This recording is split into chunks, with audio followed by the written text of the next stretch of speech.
Bizim dilimizdə, mən də ərəb dilini öyrənirəm, 40% ərəb sözüdür. Hər dəfə o sözü tapanda gülürəm. Gəl, bunu da oradan oğrayıblar, bunu da buradan oğrayıblar.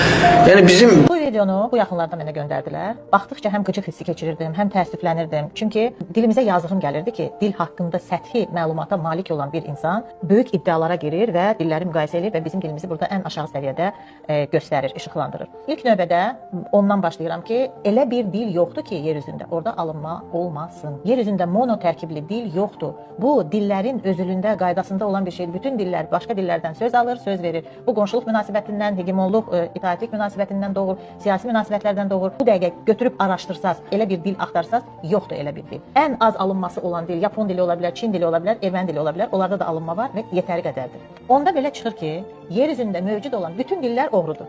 Çünki bütün dillərdə müəyyən faiz nisbətində alınmalar var. Rus dilində bu 20-30%'dir. İngilis dilində alınmaların sayı 60-70%'dir. Ərəb dilində alınmaların sayı 15-20%'dir. Azərbaycan dilində alınma sözlərin faiz nisbəti 40%'dir. Yəni bizim dilimiz alınmalara görə başqa dillərdən çox da fərqlənmir. Ona görə əgər oğru deyəcəksinizsə, bütün dillər oğrudur. Ki alınma sözlərə görə hər hansı bir dilə oğru demək ən azından bir savadlıqdır. O ki qaldı köhnə türk dili dediyinə, köhnə türk dili anlayışı yoxdur. Amma bu barədə daha geniş bir formada ikinci bölmədə danışacağım.